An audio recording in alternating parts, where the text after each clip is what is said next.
How to become a mediator. A mediator is a person, frequently court-appointed, that acts as an intermediary between parties in litigation who attempts to help the parties settle the case. While there are a lot of people who want to be mediators, you can make your chances of becoming one higher by getting a good education and lots of experience. Part 1: Studying to become a mediator. 1. Look into the different types of mediation work. There are tons of different areas or niches for mediation work. There is no one single way to become a generalized mediator. What you learn, where you look, who you network with are all going to be dependent on what type of mediating you decide to do. For example, if you wanted to go into family mediation, dealing with children, with divorce, domestic violence, and so on, you would need to be certified in behavioral or social sciences as well as in child development. Mediating workplace disputes would require knowledge specific to the workplace and to the laws and practices therein. It's even better if you have experience dealing with matters particular to that specific workplace, or type of workplace, for example, dealing specifically with factory issues, or mining litigation. Other types of mediation niches include environmental, art, education, malpractice, criminal justice, landlord, tenant, gay, lesbian, and so on. 2. Talk to someone who is a mediator. The best way to get a feel for what is required of a mediator is to talk to someone who is or has done it. It's especially good to find someone in your specific area. While talking to someone who mediates art disputes could be informative, it won't have the same information needed if you're looking to go into workplace disputes. Go to conferences. There are tons of conferences devoted to mediation all around the world. Check and see if there are any in your area. For the US, for example, Chicago, New York, and various parts of California hold large mediation conferences yearly. Get a feel for how the system works. When you do meet with someone who is a mediator, you'll want to find out how the system works so you can be as effective as you possibly can. This includes finding out what the work environment is like, what their advice is for getting established, and who decides which mediators are established. Get a feel for what you need to know. Ask them about the types of laws and rules you'll need to know, and education background that you'll need to have. 3. Get a master's degree in your chosen field. Depending on the niche you decided to work in, you may not need a master's degree, but it can definitely help your credentials. Proving that you have experience with the topic is important if you want to be successful as a mediator. Remember that if you wanted to mediate in family law, you would need a background, preferably a master's or a PhD, in behavioral or social sciences as well as family and child development. It's also not a bad idea to get a degree in conflict resolution, as universities and colleges are increasingly offering this opportunity. If you decided to be a civil, general equity, or probate mediator, you would need to have at least 5 years of professional experience in your field of expertise as well as an advanced degree and a minimum of 2 successfully mediated cases within the last year, or an undergraduate degree and a minimum of 10 successfully mediated cases within the last 5 years. Often if you get your PhD in your chosen subject, the courts waive your need to have a certain number of successfully mediated case. Either that or they reduce the amount of successfully mediated cases you need to have. 4. Consider getting certified. Mediation doesn't require any specific qualifications, except in Florida, which has qualification requirements. There are certain qualification classes you can take, but usually these only give you the qualification that you completed the course, without guaranteeing that you are actually a certified mediator. You should go to school in your chosen field, art mediation, or law mediation, environmental mediation, and get a degree that shows you know that area well. Having a law degree can be incredibly useful, because it shows that you know and understand law, especially laws in a particular area. To get listed as a professional, you typically have to have several years of experience with mediation, internship, community mediation volunteer, etc. Part 2: Getting an internship. 1. Take a mediator internship. This is a fantastic way to get experience, make connections, and learn more about mediation. It's best to find an internship with a mediator in your niche, but one that is similar, but not the same, can still be immensely valuable. Don't become discouraged if it takes you a bit to find an internship. There are a dearth of internships compared to people who are looking for them. 2. Find an internship. You may have to do some digging to find a mediation internship, but there are some really useful resources out there. Of course, the best way is always to create a personal connection, but there are resources and lists on the internet as well. Find one through resources on the internet. The International Mediation Institute has an offshoot program called Young Mediators Initiative, which seeks to connect young mediators with internships and information. There are programs like that all through lots of different groups. Check out one in your area. Find one through a lecture, presentation.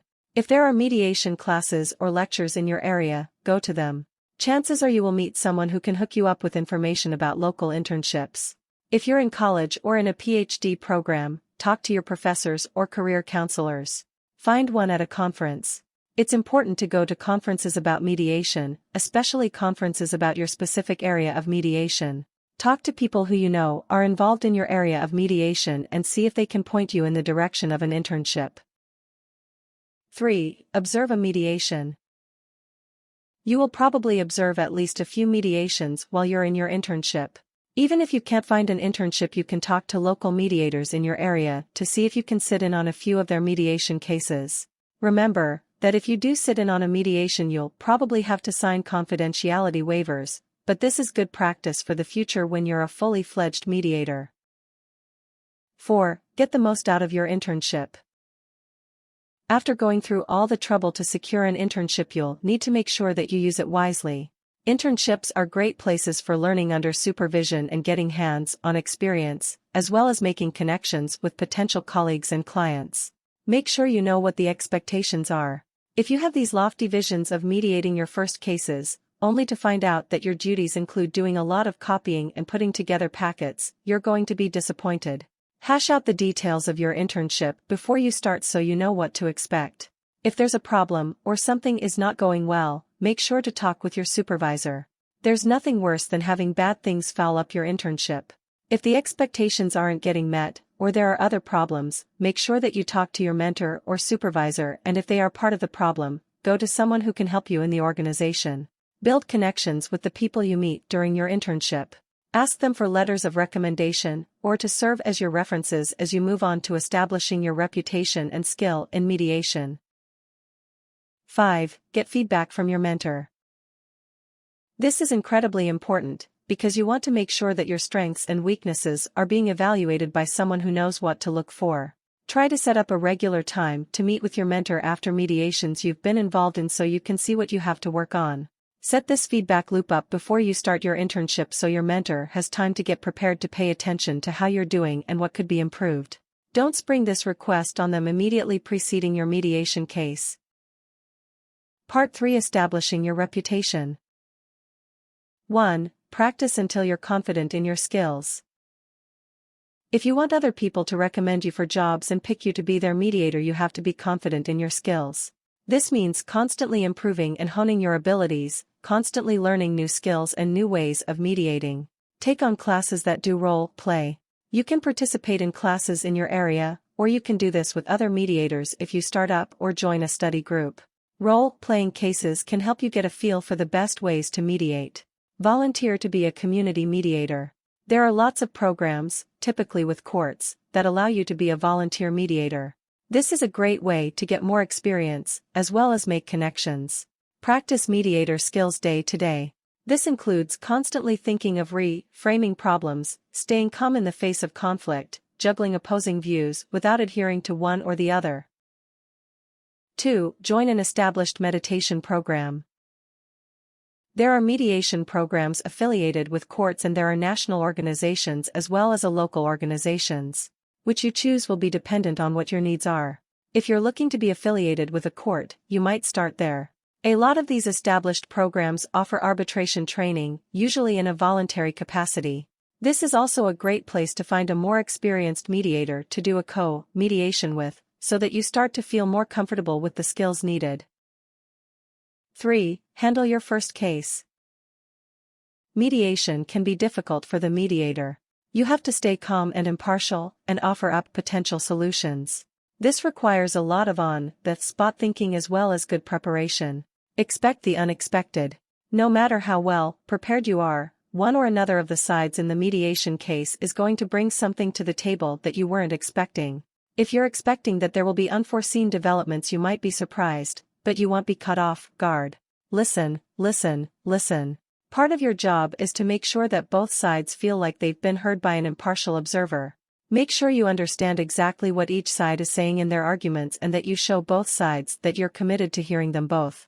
Be prepared to say things that the opposing parties might not want to hear. While you aren't giving any verdicts, mediation is different than arbitration. You may be called upon to analyze a situation in a way that the people involved might not approve. 4. Take as many cases as you can manage. The more working experience you get, the better you'll get. This will help you to improve your own abilities as well as expand your potential client and partner network. Try to stick to specific types of cases. The absolute best scenario is that you mostly try to do cases that are part of your niche. This isn't always possible, however, and you may have to take on cases that aren't exactly your field. 5. Form a mediation study group. It's important to keep learning and to keep examining your abilities and approaches. A good way to do this is to form or join a mediator study group where you can discuss cases and skills and hypothetical situations with people who can help you. A mediation study group is also a great way to get to know other mediators or potential mediators. This provides you with the opportunity to discuss skills, successes, roadblocks, and to see what other qualified mediators have to say about your approaches. Tips.